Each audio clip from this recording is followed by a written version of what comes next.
En el Mostrador Podcast continúa Al Pan Pan con Mirna Schindler, la conversación que buscas para comenzar tu mañana.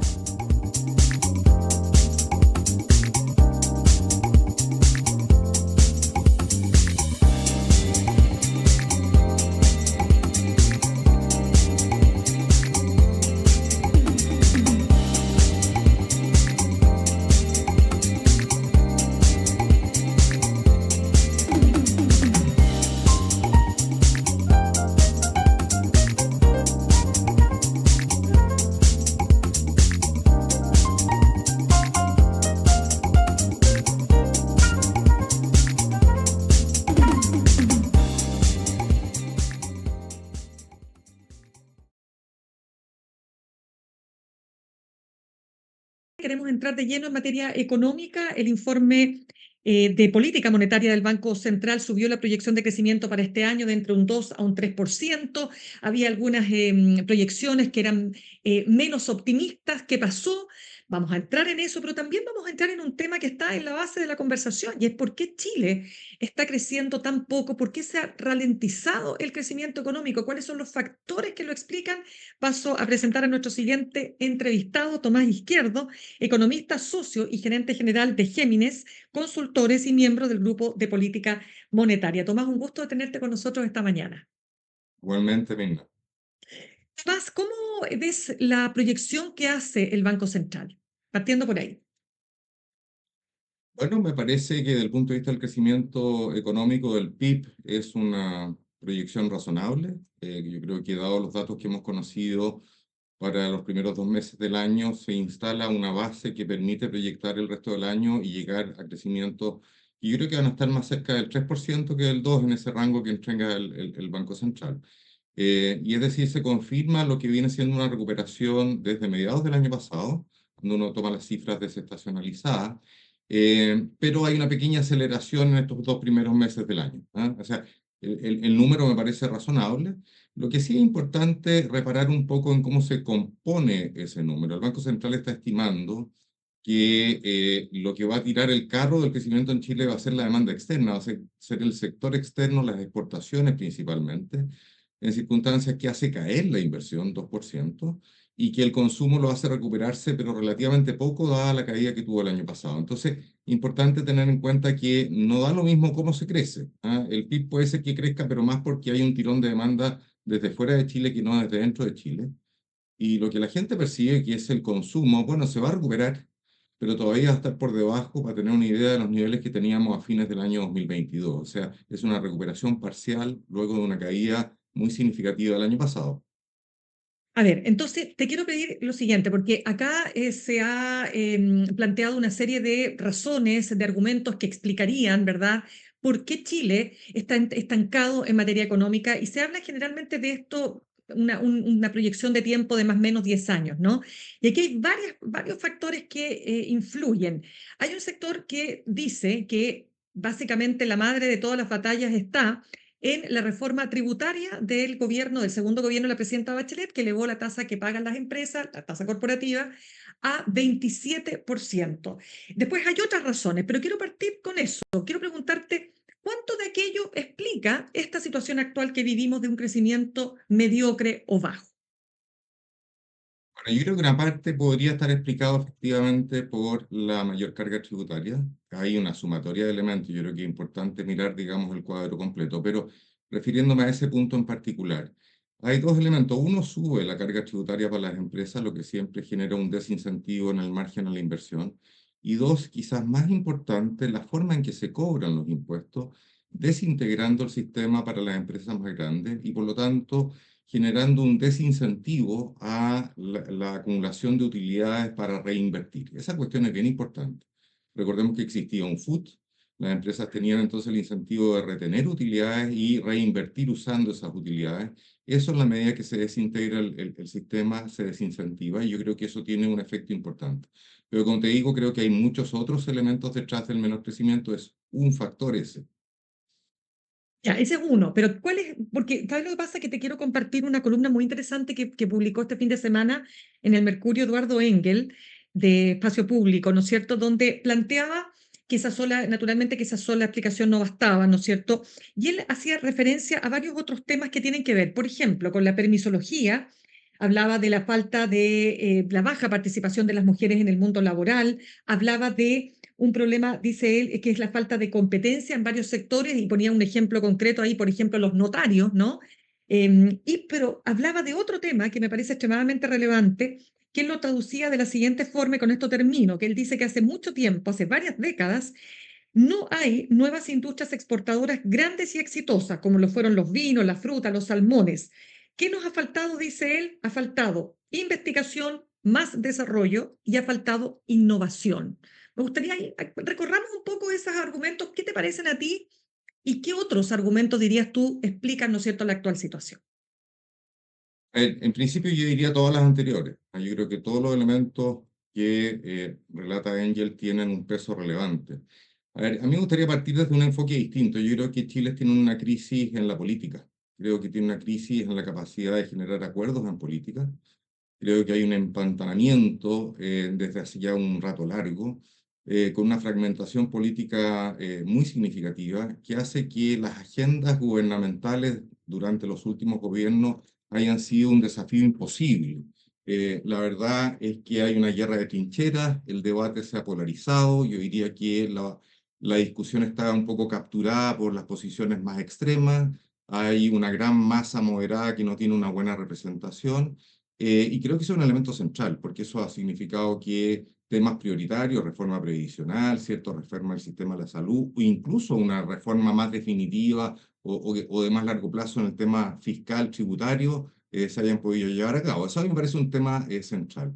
Respecto a lo que dice Engel, sí, efectivamente, sin duda, aquí cuando la economía chilena se abrió, se generaron grandes inversiones en el sector exportador, incrementos de productividad notables, y ese impulso inicial se ha ido agotando. Sin duda es un elemento importante. Las reformas, ¿cierto?, tienen que ser permanentes porque tienen un efecto por un tiempo y después hay que ir a nuevas reformas. El tema de la investigación y desarrollo es clave, y la capacidad de la mano de obra, la capacitación de la mano de obra también es clave, porque si uno se va a los datos macro y a los estudios que va realizando el Banco Central, un elemento central es que la productividad en Chile no crece. O cae o crece muy poco. Y mientras la productividad no crezca, bueno, efectivamente vamos a estar con problemas. El crecimiento económico hay que tenerlo mismo como la suma de tres elementos. Uno, mano de obra; dos, capital; y tres, cómo se relacionan estos dos elementos y generan una productividad, ¿cierto? Bueno, por el lado de la mano de obra, cierto, aquí todavía hay un espacio importante para mayor participación laboral de la mujer, sin duda, y hay que darle el apoyo a la mujer para que pueda integrarse al mercado laboral, sala cuna, etcétera. Es un temazo y yo creo que eso es cierto. Dos, en materia de inversión o capital, ya lo dijimos, la reforma tributaria desincentivó en alguna medida la reinversión de utilidades. La tasa de tributación de primera categoría es alta cuando se compara, ¿cierto?, con un grupo de países en torno a la OCDE, y eso desincentiva la inversión también. La permisología efectivamente entrampa, no tanto porque sea muy exigente, sino que porque es incierta. ¿Por qué es errática? Porque tú cuando presentas un estudio de impacto ambiental y quieres aprobar un proyecto, te puedes demorar 5 años, y al cabo de 5 años, habiendo cumplido todos los requisitos, esto se puede judicializar y caer. O sea, hay una incerteza total respecto del esfuerzo que hay que hacer en torno a aprobar un proyecto de inversión, si es que eso va a tener éxito o no. Yo diría, son todos elementos relevantes para entender por qué el segundo factor, el capital, ¿cierto?, no crece. Y la productividad, bueno, aquí hay efectivamente un tema de investigación y desarrollo en las empresas, incentivos para generar más investigación y desarrollo, me parece, incentivos tributarios, generar un vínculo entre las empresas y los centros de estudio, etcétera. Ahí hay mucho por hacer, sin duda, ¿eh? Pero es una sumatoria de elementos, y yo creo que la génesis de todo esto está más bien en un entrampamiento en lo político que dificulta el aprobar políticas públicas que contribuyan a un mayor crecimiento en el largo plazo. Bueno, ya que lo menciona, estamos conversando con Tomás Izquierdo, economista y socio y gerente general de Géminis. Ya que lo mencionas, claro, cuesta, Tomás, fíjate, leer desapasionadamente opiniones de economistas. O sea, siempre hay que hacer ahí un corte, primero que nada, si el economista está o no vinculado a algún partido político o algún sector político de manera muy muy clara. No digo con esto que las personas no tengan derecho a tener su posición política. Lo que ocurre es que cuando uno lee las opiniones, uno no sabe hasta dónde es una opinión técnica y hasta dónde es una opinión que tiene mucho que ver con la ideología y con lo político, y te lo digo en términos transversales. Entonces, para poner ahí la pelota en el piso, ¿cuál es la perspectiva entonces? Si tú dices que no tenemos incentivos para llegar a acuerdos políticos, si los gobiernos les va a resultar, del signo político que sea, cada vez más difícil llevar adelante sus agendas, y esto tiene implicancias en la economía y, por supuesto, en el bienestar de las personas. A ver, lo primero que tú dijiste, Mirna, hay un grado de consenso técnico enorme. Si tú juntas a un grupo de 10 economistas que cubran el espectro político completo, desde el Frente Amplio, quizá el PC queda un poco descolgado, hasta la extrema derecha, pero me refiero a técnicos. El nivel de acuerdo que va a haber respecto de elementos centrales para reanimar el crecimiento de Chile va a ser enorme. Va a haber diferencias menores. Eso te lo doy firmado porque yo ya lo he vivido en conversaciones con gente de distintas posiciones políticas. Yo creo que eso es un dato. Ahora, respecto al tema de fondo, el tema político y la capacidad de lograr acuerdos, sí, pero esto no es un tema de Chile. La democracia liberal como sistema está en crisis en el mundo. Miremos lo que está pasando hoy día. ¿Cuáles son los líderes políticos a nivel global que hoy día destacan? Quizá uno pueda ver un Macron en Europa y no mucho más. En Estados Unidos van a volver a caer probablemente en una presidencia del presidente Trump, que tiene un corte claramente populista. Yo diría que hay un desgaste en el modelo. Yo creo que, así como lo decíamos para Chile, en el mundo también hay una polarización del debate.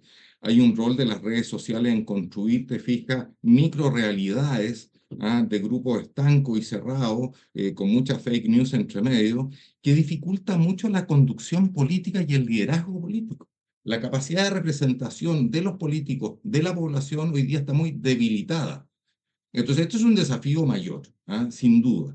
Y lamentablemente se cae en un círculo vicioso, en la medida que los países crecen poco y que se van acumulando demandas sociales o se van generando frustraciones respecto a las expectativas que habían. Bueno, la capacidad de la política, te fijas, de representar a esa gente es cada vez más débil. La gente quiere soluciones inmediatas, tanto en temas como la delincuencia, que está obviamente en primera línea hoy día, como también en resolver sus necesidades económicas. Entonces, estamos entrampados. Aquí hay un gran desafío hacia el sistema político para que logre en estas condiciones ser capaz de representar. Y en lo concreto para Chile, necesitamos reformar el sistema político. Tú mencionaste hace un tiempo atrás de reformas que se hicieron hace más de una década que hoy día están en alguna medida cobrando, ¿no es cierto?, la cuenta respecto del crecimiento. Bueno, efectivamente yo no digo que el sistema binominal haya sido el óptimo, pero evidentemente el actual sistema sobre representado, con votaciones bajísimas para algunos parlamentarios, tampoco es la solución. Necesitamos buscar un sistema político y particularmente un sistema electoral que permita incentivos a lograr acuerdos, Ya, pero es que ahí te incentivos pongo un para generar punto. grupos amplios, ¿te fijas? Sí, pero Tomás, ahí te pongo un punto, porque sin duda que una reforma al sistema político es algo muy necesario, pero algunos también se preguntan si es que acaso eso va a hacer que sectores que por mucha mayor representatividad que tengan, están en una postura de no concederle nada al gobierno de turno. Fue la Bueno, eso oposición pasada y fue la oposición, y es la oposición de hoy día, es la sal, ni la sal ni el agua. Eso es lo dramático, porque finalmente quienes tendrían que tomar la iniciativa para hacer un cambio al sistema político y al sistema electoral en particular son los incumbentes. Y los incumbentes efectivamente no tienen mucho incentivo, ¿cierto?, para subir la barrera de entrada a la participación política. Sí, estamos entrampados en eso y ahí es donde se echan de menos liderazgo. Yo creo que hay grupos razonables, que quizás vienen de la centro derecha y de la centro izquierda, que están empujando iniciativas en torno a cambios en el sistema político, pero tú tienes razón, efectivamente la probabilidad de que eso avance es relativamente baja. Entonces, el desafío es importante y esto puede derivar, lamentablemente, en una acumulación de frustración que empuje hacia los extremos, ya hacia sistemas, ¿cierto?, de corte más populista o hacia políticos que representen, entre comillas, esta frustración de la población yéndose a los extremos. Sí, y lamentablemente eso ha pasado y ha pasado incluso en países, ¿cierto?, del mundo desarrollado también. ¿Ah? Entonces, lamentablemente estamos en ese riesgo porque la frustración se va acumulando. Ya, entonces espérame, tú decías algo interesantísimo. Tú dices, hay un nivel de acuerdo enorme en lo técnico, en economistas que van desde el Frente Amplio hasta republicanos, hablemoslo así, ¿no es cierto? O derecha más radical. Pregunta, ¿cuál es el acuerdo? ¿En qué están de acuerdo? ¿En qué coinciden? ¿Y cuál es el camino para salir del atolladero? Mira, a ver, acuerdos, yo te diría transversales, no en todo, pero en elementos relevantes. El tema de la permisología, ¿no? Es un tema que, insisto, no se trata de bajar los estándares de exigencia medioambiental. Puedes incluso subirlo, pero tienes que tener un sistema eficiente que opere, que funcione en tiempos razonables. Y en eso yo te diría que hay un acuerdo bastante amplio, no hay grandes diferencias. ¿Hay diferencias dónde? ¿En el tamaño del Estado? Sí. ¿En el rol del Estado? Sí. ¿Ah? Evidentemente, los sectores más de izquierda quieren un Estado con más músculo y que tenga una participación más directa en el diseño, ¿cierto?, del modelo de crecimiento en el mediano y largo plazo. Y en la derecha probablemente se quiere un Estado más pequeño. Hay diferencias también respecto de la importancia de la modernización del Estado y tener un Estado que sea quizá igual, no mayor, pero mucho más eficiente al momento, ¿cierto?, de implementar sus políticas y de gastar los recursos de todos los chilenos. Sí, ahí hay pequeñas diferencias. Hay captura, ojo con eso, Mirna. O sea, Ujú. hay grupos políticos que en alguna medida tienen capturada una fracción del Estado, que viven un poco del Estado y que no tienen precisamente incentivo a tener un Estado más eficiente, eventualmente más pequeño en algunas áreas, etcétera. Pero en fin, en el tema de investigación y desarrollo hay amplio acuerdo. Te lo dije, en el tema de permisología también hay un acuerdo importante. Y hay otro tema de debate donde hay matices. Pero es evidente que hoy día nuestra carga tributaria está muy sesgada hacia los segmentos más altos de ingresos y hacia las empresas. Y le falta una parte, ¿cierto?, de el ingreso de las personas, ¿ah? El impuesto al ingreso de las personas de rango de renta media, media alta, que hoy día muchos de ellos están exentos. Y esto, si queremos parecernos a lo que son los modelos de las economías OCDE, bueno, en las economías OCDE hay tramos de ingresos medios que pagan una parte importante, ¿cierto?, de la recaudación total que tiene el sistema de impuesto a la renta. En Chile no. Entonces, hay un sesgo ideológico ahí que tiende a sobrecargar al mundo empresarial y a los más ricos y deja fuera, ¿cierto?, una parte media de la población. ¿Cuál es la defensa que hace la gente de centro-izquierda respecto a esto? Bueno, porque los servicios que ofrece el Estado a estas personas en materia de salud, educación, etcétera, no son comparables a los que ofrecen los países europeos. ¿Cómo le vas a estar cobrando impuestos si le estás dando mala educación y mala salud? Claro, es un punto, y ahí volvemos a lo que decíamos antes, tengamos un Estado más eficiente, modernicemos el Estado, generemos los incentivos. Ahora, para avanzar en todas estas materias, Mirna, necesitamos liderazgo político. ¿Ah? Necesitamos que la gente no esté guiando su postura en función de la última encuesta o de la elección que está a la vuelta de la esquina, sino que esté mostrando en una mirada larga un proyecto de desarrollo para el país, ¿cierto?, que significa medidas que no son tan populares en el corto plazo. Eso es liderazgo político. Y eso escasea. ¿Ah? Yo te diría que después del presidente Lago, hacia adelante no hemos visto mucho eso. ¿Ah? Esa es la verdad. Total, es que está complicado, porque imagínate tú la cantidad de frentes que tiene abierto este gobierno y cualquier gobierno hoy día con la crisis de seguridad que tenemos para partir conversando y más. Pero déjame preguntarte algo en relación a una entrevista que dio este fin de semana Enrique Correa, cuando dice que lo mejor del gobierno es la conducción económica, que se parece bastante a la de los 30 años de la coalición, que la coalición del presidente criticó tanto, y dice que lejos el ministro más importante es Mario Marcel. ¿Cómo lo ves? ¿Estás de acuerdo en parte con lo que él plantea en esta entrevista? Estoy de acuerdo en parte con lo que él plantea en la entrevista. Efectivamente, yo creo que Marcel le ha tocado jugar un rol muy complejo de tener que mediar entre un programa y un grupo político que quería refundarlo todo, ¿cierto? Y la necesidad de mantener uno de los grandes activos que tiene Chile, que es una economía ordenada, equilibrios macroeconómicos, etcétera. Y él ha estado entre medio. Y en esa disputa, yo creo que Marcel efectivamente ha logrado, desde el punto de vista de lo que ha sido el gasto público, el manejo de la política fiscal prudente, ¿cierto? Y en general, mediando, como te decía recién, entre posturas más extremas, un desempeño razonable.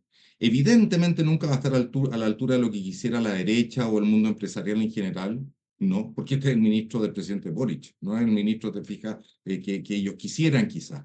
Pero dentro de lo que le ha tocado jugar, yo creo que efectivamente el ministro Marcel ha jugado un rol súper importante. Dicho de otra forma, un ministro de Hacienda que hubiera tenido menos peso específico y que hubiera sido más maleable, ¿cierto? Que hubiera sido más dúctil a lo que fueran las presiones políticas de los sectores más extremos, tendría hoy día a nuestra economía en una situación claramente peor que la que estamos hoy día, pero sin duda.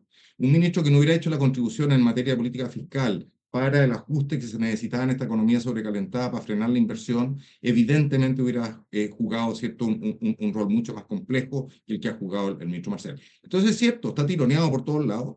Evidentemente, probablemente a algunos sectores del gobierno le parece que el ministro Marcel no ha jugado el rol que le gustaría, ¿ah? De cambios más profundos, y a la derecha en general y al mundo empresarial tampoco le satisface plenamente. Pero en la realidad que le ha tocado, o en la cancha que le ha tocado desempeñarse al ministro Marcel, yo diría que Correa tiene razón. O sea, el hombre ha hecho una pega ingrata, claramente.